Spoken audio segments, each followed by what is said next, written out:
الحمد لله رب العالمين والعاقبة للمتقين والجنة للموحدين والنار للملحدين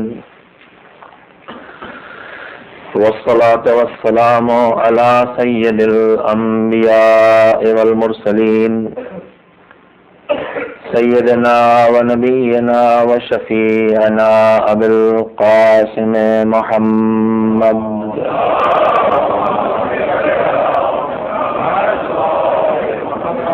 وآله الطيبين الطاهرين المعصومين المظلومين واللعنة الدائمة الباقية على أعدائهم أجمعين من الآن إلى يوم الدين. أما بعد فقد قال الله سبحانه وتعالى في كتابه المبين وهو أصدق الصادقين وقوله الحق. بسم الله الرحمن الرحيم. أولئك على هدى من ربهم وأولئك هم المفلحون. صلوات جميعا.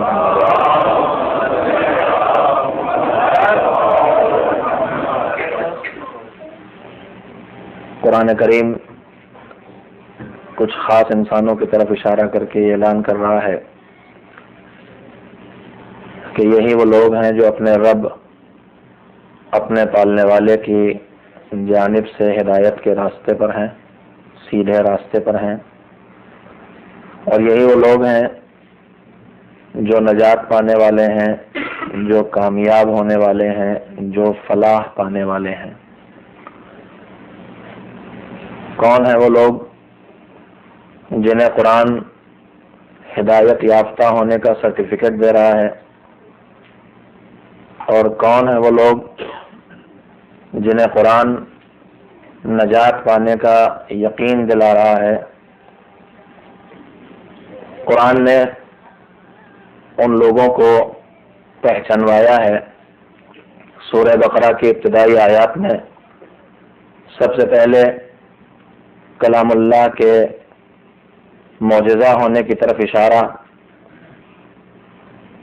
فہم قرآن کے لیے اہل بیت سے وابستگی ضروری ہونے کی طرف اشارہ حروف مقطعات کے ذریعے کیا گیا، الف لام میم۔ پھر اعلان ہوا کہ قرآن وہ کتاب ہے جس کی سچائی میں کسی قسم کے شک اور شبہے کی کوئی گنجائش نہیں ہے۔ یہ کتاب ہدایت ہے ان انسانوں کے لیے، ان لوگوں کے لیے جو متقی ہوں۔ متقی کون ہیں؟ قرآن نے ان کی 5 صفتیں بیان کی۔ جو غیب پر ایمان رکھے، جو نماز قائم کرے، اللہ سے ملی ہوئی روزی میں سے اللہ کی راہ میں خرچ کرتا رہے، آخری پیغمبر اور اس سے پہلے آنے والے رسولوں پر نازل ہونے والی ہر بات پر ایمان رکھے، والذین یؤمنون بما انزل الیک وما انزل من قبلک۔ اور متقین کی، صاحبان تقوی کی 5ویں صفت قرآن بیان کرتا ہے، وبالآخرۃ ھم یوقنون۔ دنیا میں اس طرح نہ ڈوب جائے کہ آخرت کا خیال بھی نہ آئے، بلکہ آخرت کا یقین ان کے دلوں میں پایا جاتا ہو۔ وہ لوگ جو اپنے اندر یہ 5 صفتیں پیدا کر لیں وہی متقی ہیں، اور جو متقی ہیں وہی اللہ کی طرف سے ہدایت کے راستے پر ہیں، اور انہی کو نجات ملنے والی ہے، اور وہی کامیاب ہونے والے ہیں۔ میرے عزیزو، گزشتہ ہفتے جس گفتگو کا آغاز میں نے آپ حضرات کی خدمت میں کیا تھا، اس کا محور اور اس کا مرکزی نقطہ یہی ایک پوائنٹ ہے، یہی ایک بات ہے کہ قرآن نے ہدایت یافتہ جنہیں قرار دیا ہے، قرآن نے جن کے لیے اعلان کیا ہے کہ وہ نجات پانے والے ہیں، وہ ہیں متقی۔ لہذا تقوی کیا ہے، تقوی کی ضرورت کیوں ہے، تقوی کسے کہتے ہیں، متقی کون لوگ ہوتے ہیں، زندگی میں تقوی کیسے بڑھایا جائے، احساس تقوی کیسے بیدار کیا جائے، یہی میری وہ گزارشات ہیں جو آپ کی خدمت میں پیش کر رہا ہوں۔ آج کچھ ایسے حضرات بھی شاید تشریف فرما ہیں جو کل یا اس سے پہلے ہو سکتا ہو نہ آئے ہوں، لہذا ان کے لیے کل کی گزارش سے آج کی بات کو مربوط کرنے کے لیے 2 جملے کہنا چاہتا ہوں کہ کل میں نے یہ بات عرض کی تھی کہ تقویٰ اس شے کا نام ہے کہ جس کے بغیر نہ قرآن سے ہدایت مل سکتی ہے، تقویٰ اس صفت کا نام ہے کہ جس کے بغیر اللہ کی بارگاہ میں کوئی عمل قبول نہیں ہو سکتا، تقویٰ اس نعمت الہی کا نام ہے کہ اگر تقویٰ پیدا ہو تو ذرا سے تقویٰ اللہ کی بارگاہ میں دعا قبول کرانے کے لیے کافی ہوتا ہے، اور تقوی کے بغیر کی جانے والی دعا ایسے ہوتی ہے جیسے کمان کے بغیر کوئی تیر پھینکا گیا ہو۔ کل میں نے آپ کی خدمت میں گزارش کی تھی، آج اسی سلسلے کی چند باتیں اور کہنا چاہتا ہوں۔ میرے عزیزوں، ہم ایک دوسرے سے جو رشتے ہوتے ہیں ہمارے انسانوں کے درمیان، ان رشتوں کی 2 قسمیں ہیں۔ میں نے کل عرض کیا آپ کی خدمت میں کہ تقویٰ شرط ہے اللہ کی کتاب سے ہدایت پانے کے لیے، تقویٰ شرط ہے اپنے اعمال کو انجام دے کے اللہ کی بارگاہ میں قبول کرانے کے لیے، تقویٰ ضروری ہے اپنی دعا کی آواز کو اللہ کی بارگاہ تک پہنچانے کے لیے۔ آج اس دنیا کے ضرورتوں میں جو اہم ترین مسئلہ ہے، ان میں سے 2 مسئلوں کی طرف مجھے اشارہ کرنا ہے کہ تقویٰ زندگی کی کہاں کہاں ضرورت ہے۔ میں نے عرض کیا، اپنی گفتگو کا آغاز اس بات سے کیا ہے کہ ہم انسانوں کے درمیان جو رشتے پائے جاتے ہیں ان کی 2 قسمیں ہیں۔ اگر میں آپ سے کوئی تعلق یا رشتہ رکھتا ہوں کسی طرح کا، تو اس رشتے کی 2 ہی قسمیں ہو سکتی ہیں، یا وہ رشتہ اللہ کا بنایا ہوا رشتہ ہوگا، یا وہ رشتہ بندوں کا بنایا ہوا رشتہ ہوگا۔ اگر میرا ایک بھائی ہے تو مجھ سے اس کا جو رشتہ ہے یہ کس کا بنایا ہوا ہے؟ اللہ کا بنایا ہوا ہے، اس میں میرا کوئی دخل نہیں ہے، میں نے نہیں فیصلہ کیا کہ فلاں میرا بھائی ہوگا، اور نہ اس بھائی نے طے کیا ہے کہ یہ میرے بھائی ہوں گے۔ اگر اس کے اختیار میں ہوتا تو طے ہی نہ ہوئی ہوتی یہ بات۔ کون مولوی کو اپنا بھائی بنائے گا؟ مصیبت گھر میں بول لے۔ میں اگر کسی کا بیٹا ہوں، کوئی میرا باپ ہے، تو یہ رشتہ میں نے نہیں بنایا اور نہ یہ رشتہ میرے باپ نے قائم کیا۔ میرے اور میرے باپ کے درمیان جو رشتہ ہے یہ میرے معبود نے قائم کیا ہے۔ اور میرے عزیزوں میں پھر کہوں کہ اگر کہیں والد صاحب کو اختیار ہوتا تو پھر اولاد میں ڈاکٹروں انجینئروں کے علاوہ کوئی پیدا نہ ہوتا، مولوی تو دکھائی نہ دیتے بیچارے۔ تو کچھ رشتے وہ ہوتے ہیں جو رشتے اللہ کے بنائے ہوئے، بھائی بھائی کا رشتہ، بھائی بہن کا رشتہ، ماں باپ کا رشتہ، اولاد کا رشتہ، چچا اور بھتیجے کا رشتہ، پھوپھی اور بھتیجے کا رشتہ، ماموں اور بھانجے کا رشتہ، خالہ اور بھانجے کا رشتہ، خالہ اور بھانجی کا رشتہ، سارے رشتے جو خون کے رشتے ہیں وہ، اور دور دور تک رشتے پھیلے ہوئے ہیں۔ اور جہاں تک پھیلے ہوئے ہیں، خون کا ایک ذرہ بھی اگر کہیں مشترک ہو رہا ہے تو اتنا ہی رشتہ ہے۔ جہاں بالکل براہ راست ہے وہاں حق زیادہ ہے، جہاں تھوڑے تھوڑے فاصلے بنتے جاتے ہیں وہاں تھوڑا تھوڑا حق کم ہوتا جاتا ہے۔ اسی لیے جو رشتہ ماں باپ اور اولاد کے درمیان ہے سب سے مضبوط، سب سے کامل، لہذا سب سے زیادہ حقوق بھی وہی ہیں۔ میں ان حقوق کے راستوں پہ چلا جاؤں گا تو جو اصل بات کہنا چاہتا ہوں رہ جائے گی، اس لیے میں صرف ایک جملہ کہے بغیر بھی نہیں رہ سکتا۔ میرے عزیزوں، جو اللہ کے بنائے رشتے ہیں یہ کیا کہلاتے ہیں؟ ارحام کہلاتے ہیں۔ ارحام، اللہ کے بنائے ہوئے سارے رشتے کہیں نہ کہیں کسی نہ کسی طرح سے کسی ماں سے جا کے جڑتے ہیں، کہیں نہ کہیں کسی نہ کسی جگہ جا کے یہ سب ارحام کہلاتے ہیں۔ ان ارحام کا جو حق ہے، جتنا نزدیکی رشتہ ہو اتنا ہی حق زیادہ ہوتا ہے۔ کل میں نے عرض کیا تھا پرسوں اپنے بچوں اور بچیوں کے لیے کہ سب سے نزدیکی رشتہ ماں اور باپ کا ہے، تو ان کے حق کی انتہا یہ ہے کہ ان سے اف بھی نہیں کہہ سکتے۔